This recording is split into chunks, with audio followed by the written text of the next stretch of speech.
Hello and welcome to the amazing session of धमाका batch. तो आज का हमारा टॉपिक है पैरेलैक्स मेथड और ये लेक्चर नंबर 1 है। तो चलिए शुरू करते हैं। मैं एक डायग्राम बनाता हूँ। ये मान लीजिए हमारा हेड है।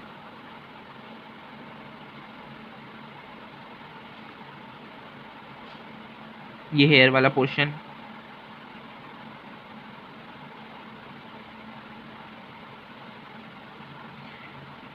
और ये है हमारी आईज। ये हमारा टॉप व्यू है। अगर हम ऊपर से देखेंगे तो कैसे, हमारे हाथ में एक पेन है। अगर हम एक आंख अपनी बंद करेंगे तो हमको पेन कहाँ नज़र आएगी? यहाँ पास।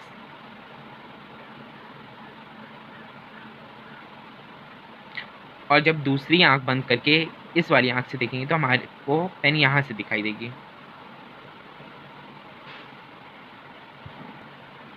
तो ये हमारी नोज़ है।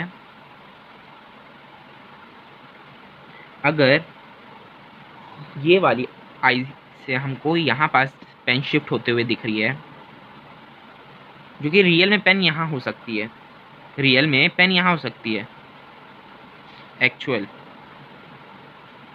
पर वर्चुअली हमको कैसे दिख रहा है? यहाँ पास और यहाँ पास।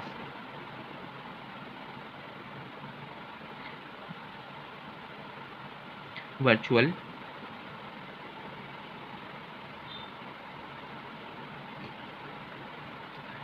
तो ये पूरी लाइन जो बन रही है इसको हम क्या बोलते हैं? Arc length. और यहाँ पर ऑब्वियसली एक एंगल बन रहा है, एंगल थीटा। और ये समझ में आ रहा है ये क्या है? हमारा पूरा रेडियस। तो हमको फॉर्मूला क्या मिल गया? Theta is equal to arc length upon radius. कितना समझ में आया? फिर मान लो ये P1 है, पेन 1 का मतलब जब हम ये आँख बंद किए तो इस आँख से हमको, इस आई से हमको यहाँ पास पेन दिखी P1। एक्चुअल में तो पेन यहाँ थी, लेकिन जब हम ये आई क्लोज किए और इस आई से देखें तो पेन हमको यहाँ दिखाई दी P2 साइड पे। तो मतलब अगर हम जल्दी जल्दी देखें कि फास्ट फॉरवर्ड में आँख को यहाँ से बंद करेंगे तो ये यहाँ दिखाई देगी, और फिर अगर तुरंत ही हम यहाँ से बंद करेंगे आँख को तो ये यहाँ दिखाई देगी।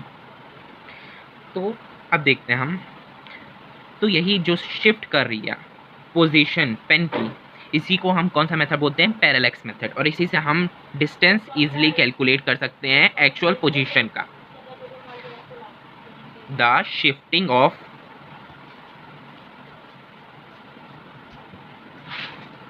position of pen is called parallax method.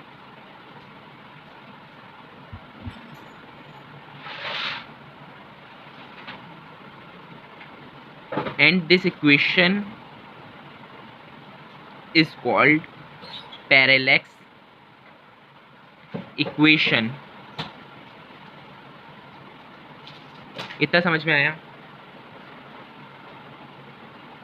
अब ये भी एक छोटा सा पॉइंट समझ लेते हैं।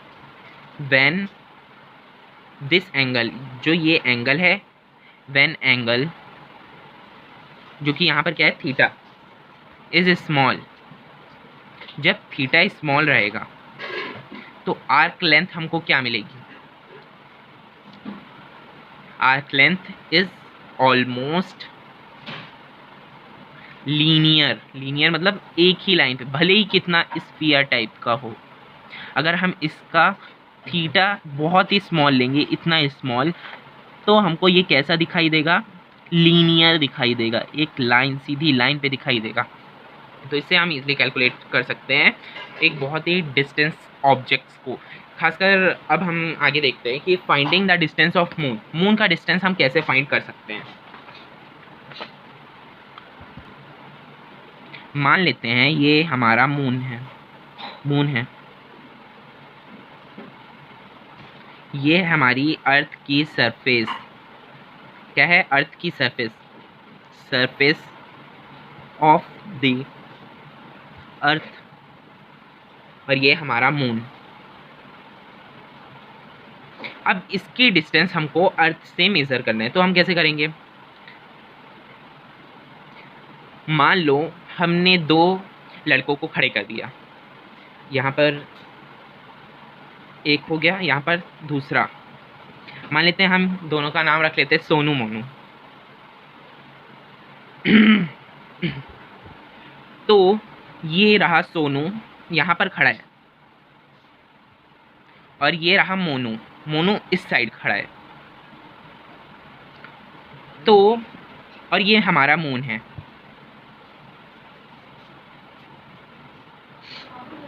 तो जब हमारा सोनू ये यहाँ से मून को देखेगा तो कुछ इस तरीके का एंगल बनना शुरू हो जाएगा। सोनू हमारा यहाँ पर खड़ा है, तो ये हमारा θ1 कहलाएगा यहाँ पास, और मोनू हमारा यहाँ से अगर देखता है मून को तो हमारा ये θ2 कहलाएगा। क्या कहलाएगा? θ2।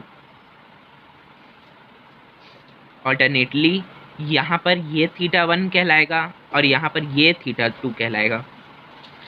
और ये जो डिस्टेंस है सोनू और मोनू के बीच में, इसको हम बोल दिए डी डिस्टेंस। क्या बोल दिए? D distance. तो हमको ये पूरी डिस्टेंस पता है कितनी है, तो हमको क्या क्या यहाँ पर पता है? Known values. कौन कौन सी वैल्यूज़ हमको पता है? एक हमको θ1 और θ2 पता है कि अगर हम थीटा मेजर करना चाहें तो हमको θ1 और θ2 को प्लस करना पड़ेगा, तभी हमको थीटा मिलेगा। और यही θ1 θ2 हमने ऊपर पढ़ा था, P1 P2 जो रहेगा वही पैरेलैक्स एंगल है, तो इसी को हम बोलेंगे पैरेलैक्स एंगल। और ये हमारा क्या है? रेडियस। इतना समझ में आया? और जो रेडियस है वो क्या बता रहा है? Distance of moon from earth. Distance earth से मून तक का डिस्टेंस हमको बता रहा है रेडियस। इतना समझ में आया? दूसरी चीज़ हमको क्या नोन है? सेकेंड थिंग हमको डी नोन है, distance of Sonu and Monu. Distance between Sonu and Monu. Sonu and Monu का डिस्टेंस हमको पता है, दैट इज डी। तो ऐसे ही हम निकाल लेते हैं, theta is equal to arc length upon radius. तो थीटा यहाँ पर हमने क्या देखा? Theta is equal to θ1 plus θ2 को ऐड करने से आर्क लेंथ अपॉन रेडियस मिलेगा। तो यहाँ पर आर्क लेंथ जो हमारी है, जो ये आर्क लेंथ है वो डी है, जो कि हमको नोन था सोनू और मोनू के बीच का डिस्टेंस बिटवीन। और रेडियस क्या है हमारा? रेडियस क्या था? Distance of moon from earth. Distance of moon from earth. Since क्या हम पता कर सकते हैं? Distance of moon is equal to D upon θ1 plus θ2। तो ऐसे हम easily distance of moon of from earth ऐसे हम इजली निकाल सकते हैं। अब ज़रूरी नहीं है कि मोनू और सोनू ही रहे, हम कैसे भी निकाल सकते हैं।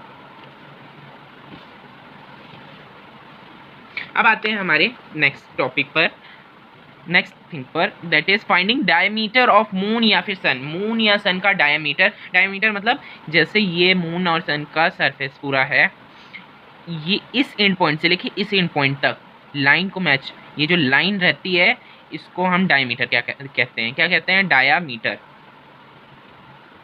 तो ले लेते हैं हम एग्जांपल, ये मान लेते हैं ये क्या है हमारा? मून है।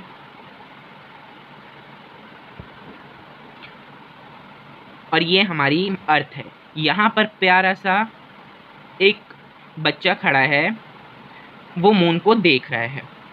जब वो मून को यहाँ से देख रहा है तो इसका एक पॉइंट यहाँ नज़र आ रहा है, दूसरा पॉइंट यहाँ नज़र आ रहा है। तो जब ये दोनों को ऐसे देखता है तो ये कुछ ऐसे दिखाई देते हैं, यहाँ पर एक एंगल बन गया। और ये जो है इसका डायमीटर है। डायमीटर क्या है हमारा?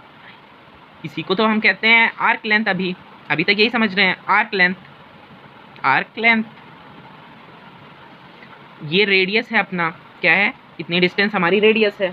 ये एंगल थीटा है, क्या है, एंगल थीटा।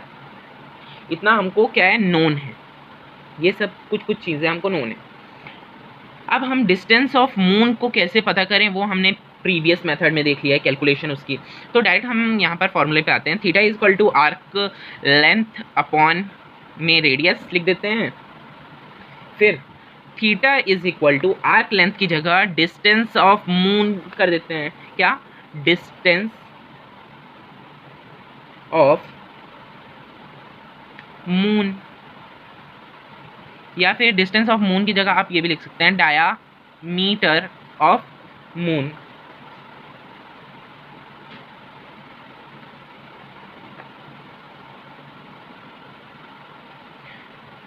तो अब आगे हम देखते हैं, अपॉन में रेडियस जो है, जो ये रेडियस है वो क्या है, हमने पहले ही देखा, रेडियस है डिस्टेंस ऑफ मून फ्रॉम अर्थ, इतना रेडियस है। तो हम जब पूरी कैलकुलेशन को, ये हमको डिस्टेंस डायमीटर ऑफ मून या डिस्टेंस ऑफ मून पता करना है, तो फिर खासकर डायमीटर अगर पता करना है तो फिर इसको हम ऊपर ले जाएंगे, मीन्स क्या हो जाएगा, ये diameter of moon is equal to theta into radius, और जो रेडियस है वो क्या है, डिस्टेंस ऑफ मून फ्रॉम अर्थ।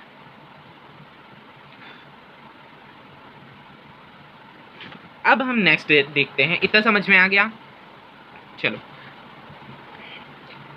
हमको finding the distance of near by star, near by मतलब कोई दूसरा स्टार, मतलब प्लैनेट हो सकता है, कोई दूसरा प्लैनेट या फिर कोई दूसरा, या अर्थ के पास का दूसरा प्लैनेट, हम कैसे डिस्टेंस मेजर कर सकते हैं, कैसे ढूंढ सकते हैं। तो हम आगे देखते हैं कैसे फाइंड कर सकते हैं। तो हम देखते हैं, जैसे ये हो गया हमारा कोई सा प्लैनेट, प्लैनेट है ये हमारा कोई सा भी प्लैनेट, इसका नाम है हम दे दिए प्लैनेट। ये हमारी हो गई अर्थ, क्या हो गई, अर्थ। मान लो यहाँ पर वही दो लड़के खड़े हैं, कौन, मोनू और सोनू, थीटा 1 और थीटा 2। ये यहाँ से देखता है प्लैनेट को ऐसे, और ये वाला मोनू जो है वो यहाँ से देखता है प्लैनेट को, तो ऐसा बना। ये हमको क्या मिल गई, अर्थ की डी, हमको पता ही था क्या है, ये डायामीटर। यहाँ से ये अगर वो सोनू खड़ा है तो ये थीटा 1 है हमारा एंगल, और यहाँ मोनू खड़ा है तो ये थीटा 2 एंगल है। ऑल्टरनेट एंगल के रिस्पेक्ट में अगर हम जाते हैं तो ये बन गया थीटा 1 और ये बन गया थीटा 2। ये क्या है हमारा, distance of planet from earth, क्या है, ये रेडियस है हमारा, रेडियस ही हमारा क्या है, डिस्टेंस ऑफ प्लैनेट फ्रॉम अर्थ। तो फिर पैरेलैक्स एंगल बोलता क्या है, हमने ये पढ़ा, पैरेलैक्स एंगल बोल क्या रहा है, पैरेलैक्स एंगल जो है वो है हमारा मेजरमेंट थीटा 1 प्लस थीटा 2 का, जिससे हमको क्या मिलेगा, थीटा मिलेगा, और वही होता है हमारा पैरेलैक्स एंगल। तो theta is equal to arc length upon में रेडियस, थीटा जो है theta 1 plus theta 2 is equal to, जो आर्क लेंथ हमारी है वो क्या है, डायामीटर ऑफ अर्थ, क्या है, डायमीटर ऑफ अर्थ, अपॉन जो रेडियस है, रेडियस किसका, distance of planet from earth, distance है मान लो प्लैनेट, ये डिस्टेंस ऑफ प्लैनेट फ्रॉम अर्थ। तो ये अगर हमको डिस्टेंस फाइंड करना है तो हम क्या करेंगे, थीटा को इस तरफ ले आएंगे, डिस्टेंस को ऊपर, distance of planet from earth, क्या लिखते हैं हम, diameter of earth as it is, upon में डिस्टेंस, अपॉन में जो डिस्टेंस था वो यहाँ आ गया। अब जो थीटा 1 प्लस थीटा 2 जो कि बाद में हमको मिल जाएगा थीटा, ये क्या क्या नोन था हमको, डायमीटर ऑफ अर्थ भी नोन थी हमको, और थीटा भी, एंगल भी हमको नोन था, सोनू और मोनू का एंगल।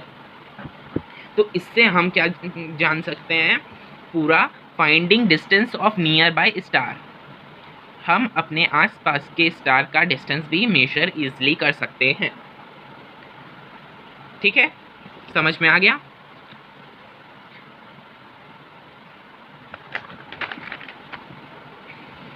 और इसका लेक्चर नंबर 2 भी आएगा परसों। और thank you for watching my video.